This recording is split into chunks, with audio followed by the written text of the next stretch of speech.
Tanse, I'm Chris Sanachkate. Welcome to APTN National News Daytime. Ni Gwech for joining us. Prime Minister Mark Carney invited chiefs from Treaties 6, 7 and 8 to a closed-door meeting late Wednesday afternoon. But not all chiefs from the region were in attendance. In fact, the Prime Minister invited only 3 chiefs. They included Chief Vernon Watchmaker from Treaty 6, Chief Troy Knowlton from Treaty 7, and Chief Billy Joe Tuckero from Treaty 8.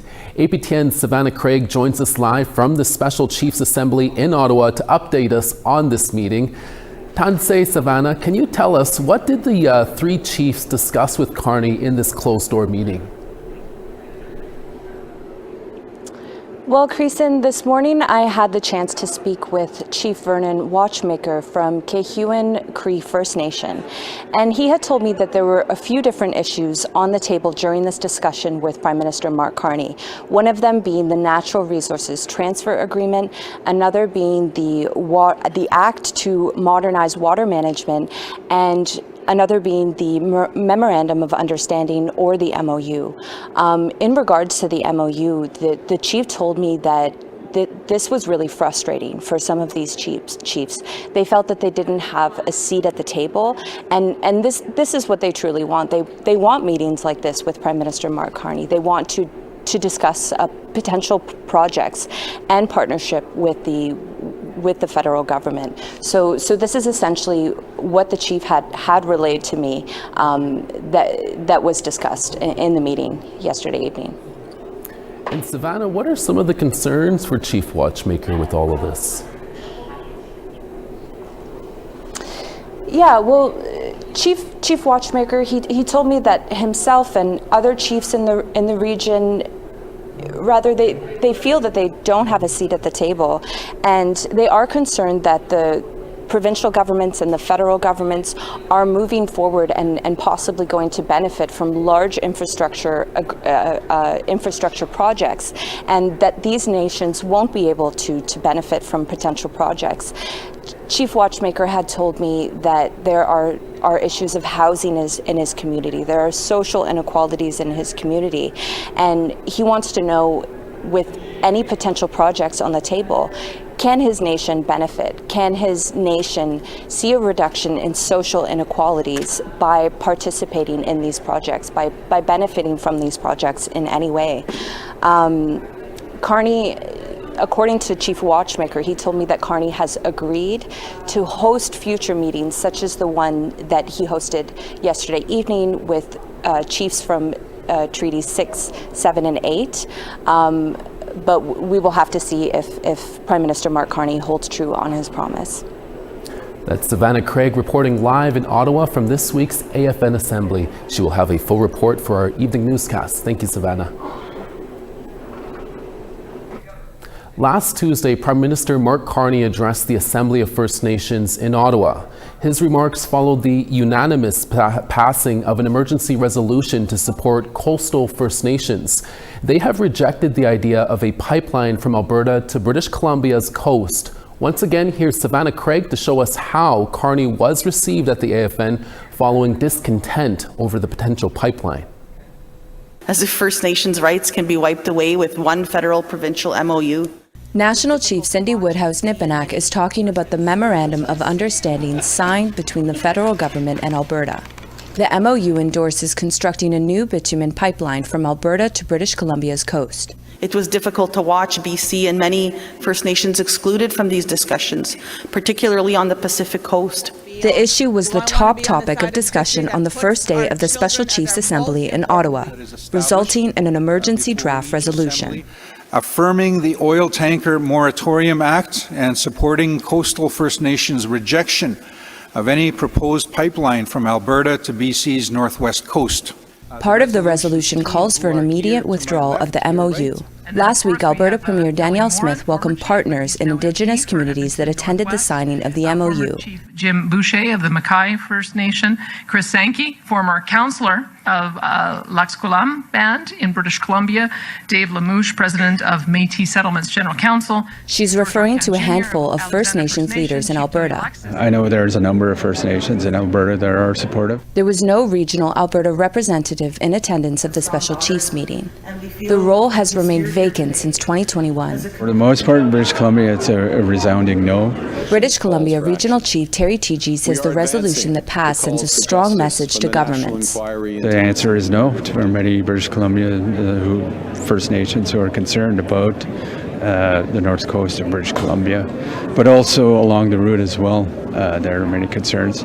You know, much of what was discussed during the Enbridge Northern Gateway pipeline discussions are still relevant today, and most First Nations haven't changed their mind. Must see. Thank you for allowing us to be here. TG raised his concerns to Prime Minister Mark Carney when he addressed the Assembly of First Nations Tuesday afternoon. And what concrete measures will your government implement to ensure that First Nations have true decision-making authority as stated in the United Nations Declaration Act, including free, prior, and informed consent on all major projects that impact our lands, waters, and rights? Prime Minister Carney insists the MOU does not overlook free, prior, and informed consent. I'll say one last thing, if I may, about the MOU with Alberta, between the federal government and Alberta. It is about a large number of things that are with respect to Alberta. What they are going to do with nuclear power, if anything, what they're going to do with artificial intelligence. If any of those issues, and many of them do, touch Treaty 6, 7, 8 rights holders, other rights holders in Alberta, of course, that consultation has to happen. There we are. The Prime Minister says his office has reached out to request a meeting with the leadership of the coastal First Nations to further discuss the issue. Savannah Craig, APTN National News, Ottawa. Continuing our AFN coverage for Wednesday with discussions on clean water legislation and long-term reform in First Nations child welfare. But as APTN's Fraser Needham reports, the day began with several Ontario chiefs holding a press conference on Parliament Hill. Speaking at the presser on Wednesday morning, Anishinaabe Nation Grand Council Chief Linda DeBasi said it remains unclear what a First Nations Clean Water Act will look like whenever it gets reintroduced. The Clean Water Act, called Bill C-61, was introduced in 2023, but it was never passed because an election was called last January. Chief DeBasi claimed reintroducing the legislation is not a priority for the Carney government. But as far as assurances, we don't have any. You know, we saw the speed and efficiency to which C5 went through Parliament, no questions asked. It sped through committee, it sped through Senate, it received royal assent. C61 has already been through first and second reading. It's been to committee. It was set up for third reading to go to Senate. First Nations are now worried whatever water legislation is drafted will be seriously compromised. In Escandaga, First Nation Chief Gary Cuisis' community has been under a boil water advisory for 30 years. He challenged Prime Minister Mark Carney on that at the Assembly on Tuesday afternoon. At Wednesday's press conference, he said he was not satisfied with the answer he received. I kind of felt I didn't get anywhere with my voice from the Prime Minister. I didn't get a clear answer, and I know there's a lot of words that have been said, but there's no action plan. You know, when the day is it going to start? As well, National Children's Chiefs Commission Chair Pauline Frost and Family Caring Society Executive Director Cindy Blackstock presented on long-term reform on First Nations child welfare and Jordan's Principle in the afternoon. Frost said the Canadian Human Rights Tribunal has imposed a looming deadline at the end of this month for Canada and the NCC to come up with a framework on long-term reform on child welfare. But she said for the past year the federal government has been uncooperative. That means Canada needs to be at the table. Canada needs to find a solution with us. They cannot move without us. Word came out late Wednesday afternoon that Prime Minister Mark Carney was meeting with Alberta chiefs from Treaties 6, 7, and 8. We'll have more on that later. Fraser Needham, APTN National News, Ottawa. What started as a peaceful rally in Victoria, British Columbia, erupted into an all-out chaos as residential school survivors, supporters, and students confronted members of the One BC Party who denies traumatic experiences ever happened at residential schools. APTN's Tina House was there and has the story. Close to 1,000 people gathered under the Every Child Matters flag at the University of Victoria, where One BC MLA Dallas Brody and her supporters were trying to hold a speaking event. Brody says residential school trauma never happened and there are no unmarked graves. Her views and word of her event triggered a huge response. A sea of residential school survivors and their supporters showed up to make sure they were here to stop it from happening. I am the great-granddaughter. I am the granddaughter. I am the child of the Indian you couldn't remove. My people were torn from their families, torn from mothers. And what I can't comprehend is how our survivors are finally being recognized. Rye Morin gathered statements from survivors for the Truth and Reconciliation Commission. He's one of the organizers of today's anti-rally. All those people have to do is open their hearts and minds to listen to survivors. All they have to do is just open their ears for 5 brief minutes and they would know that there is no reason why anybody would ever make up the stories that have been shared about what Canada and the churches have done in this country. And for Steve Sweethel, his whole family attended residential school and the pain is still evident. And we're separated. I tried to run away. It was a very lonely time, and people have to understand. I think people today's, even our own people, need to understand what that was like for their parents, their grandfathers and grandmothers.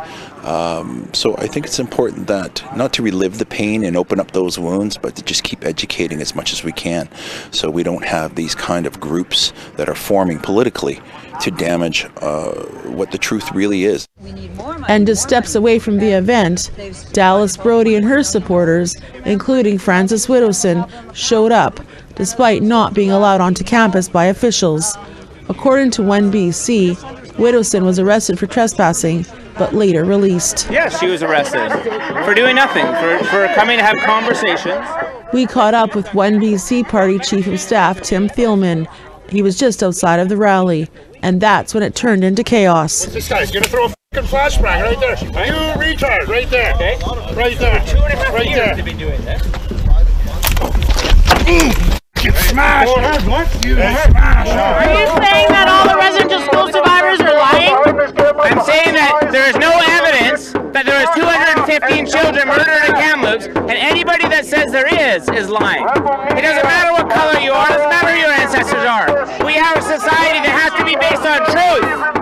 We require evidence for claims. Ironically, Thielman was then engulfed in orange smoke. Party supporter Jim McMurtry is a former school teacher. He was fired over comments that he made denying residential school trauma ever happened, and he was prevented from speaking at the event. The One BC Party supporters refused to leave, and in the end, they were escorted off campus by police.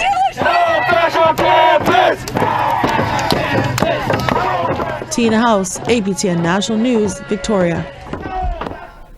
A man who has been missing for more than 6 years has been found in northwestern BC. That story when we come back. Stay with us.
Welcome back. An Indigenous man who has been missing for more than 6 years under suspicious circumstances has been located deceased in a First Nation community in northwestern BC. Late last week, RCMP Major Crimes announced human remains were located in Lac Coulombe, a First Nation near Prince Rupert. BC's Coroner's Service have identified the remains belonging to 40-year-old Lawrence Maitland, who was reported missing in July of 2019. During that time, Maitland was last seen pushing his bike along Victoria Street in Lac Coulombe. Terrorist search and rescue were called to the area last week on November 25th for what RCMP called a specialized evidence search along the beach entry line. RCMP Major Crimes continues their investigation. Lac Coulombe, previously called Port Simpson, has a population of more than 4,100 people and is located more than 1,500 kilometers northwest of Vancouver. A male youth charged with 4 counts of first-degree murder in connection with a quadruple homicide in the Carry the Kettle Nakota Nation in southern Saskatchewan made a brief virtual court appearance on Wednesday. The youth's identity cannot be revealed under the Youth Criminal Justice Act, but he is one of 2 males, along with Darius Reset, who is facing the same 4 charges of the first-degree murder in the deaths of Tracy Hatomini, Sheldon Cusance, Shauna Fay, and Terry Jack. They were found dead in a home in Carry the Kettle on February the 4th earlier this year. The youth's next court appearance is scheduled for December the 11th. 2 First Nations communities in remote northern Ontario want the province to permanently protect a large swath of land from any future development. CTV's Angela Gemmell reports. Under their own laws, Kitchener-Magoosup, Inanunawug, or KI, and Wapakika First Nations have already protected these 3 million hectares of land. Now they want the province to reciprocate. Land mass this size, it's to protect it for the future. The area, 600 kilometers north of Thunder Bay, is 48 times larger than the city of Toronto and includes intact boreal forest, wetlands, clean lakes, and healthy rivers. More than 3/4 of the land is already withdrawn from mining, but the communities say there are some mining developments on the outskirts. Our wish is these mining companies don't encroach on our withdrawn lands out of respect. This is our government that is declaring these withdrawn lands to be permanent. For those that are on the outskirts of our boundaries, just keep it there. KI and Wapakika want to have diplomatic talks with the province, but given that the government is currently working quickly to bring the Ring of Fire mining development to fruition, the communities say they're not sure if the province is interested in conservation efforts in far northern Ontario. Both governments sit down with us and iron out the details, how we want to protect our homeland and also the way we want to protect it. It's important that they come up and start this dialogue. But I want to make it clear. Nations such as Kitchener-Magoosup, Inanunawug, KI, and Wapakika do have jurisdiction over their homelands. The conservation efforts by the 2 First Nations are supported by several environmental and wildlife organizations. That includes the Wildland League, which calls the area rare and globally significant. Angela Gemmell, CTV News, Sudbury. We now want to tell you about this week's 3rd web poll question. Did you participate in Black Friday sales this year? You can answer yes in store, yes online, both, or no. Go to our website at aptnnews.ca. The questions are posted on the right-hand side of the homepage. It's Thursday, and that means we have brand new previews of this week's Nation to Nation and APTN Investigates. Stay with us.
Will all in for staying with us. On the East Coast, Halifax showers in 6, Charlottetown 2.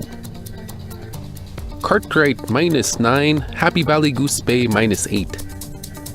Saguenay sunny and -13, Montreal cloudy and -9. Toronto flurries and -9, Peterborough -9. Wawa clear skies and -18, Thunder Bay -14.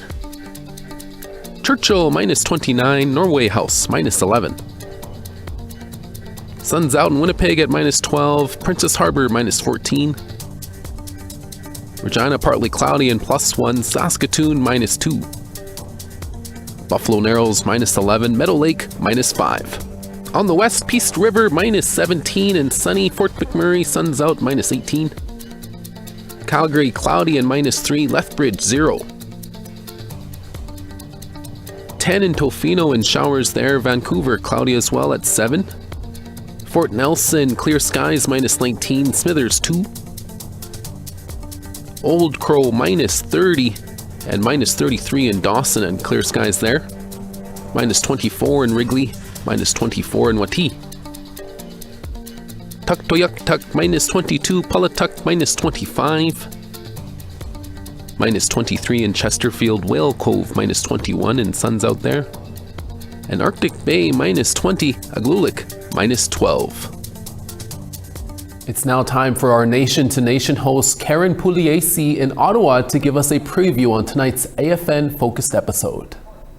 So here's what we've got on Nation to Nation this week. We were on the ground at the AFN Special Chiefs Assembly, and a lot happened. We're looking at the future of Bill S2, especially the ongoing debate on how to end the second generation cutoff. We'll hear from the Indigenous Services Minister and also from advocates. We've got Prime Minister Mark Carney's first appearance at the Assembly, the reaction in the room, and the concerns the Chiefs raised afterwards. And we'll talk with National Chief Cindy Woodhouse-Neepanak about the federal budget, the delayed water bill, and what she wants to see next. That's tonight on Nation to Nation. Thank you, Karen. APTN Investigates returns this week with an all-new episode. Journalist Christopher Reed looks into a recent eruption of residential school denialism. Fired academic Francis Whittleson has been showing up on university campuses to question aspects of the history of residential schools in Canada. Here's a preview. Achieving reconciliation, as I observed, is like climbing a mountain. It will not always be easy. There will be storms, there will be obstacles. Our goal is a just one, and it is also necessary for our children. Canada's Indian residential school era has become a central part of our national identity. The federal policy to kill the Indian in the child has had lasting impacts still being felt to this day. More recently, the discovery of what are believed to be unmarked graves of children has brought the discussion surrounding truth and reconciliation back to the forefront. But there has been an eruption of late of what some academics call residential school denialism. We're proceeding on the basis of a falsehood. The lie that 215 bodies were found at the Kamloops Indian Residential School. The remains of 215 children have not been confirmed. We had heard that Francis Whittleson, an alleged denialist, was coming to Winnipeg to speak at local university. I'm not leaving. During her 2-day visit, we watched the effect her words and presence had on the Indigenous community, and saw that while having to push back against denialism is an unwanted task for knowledge keepers and academics, it's a necessary one at this moment.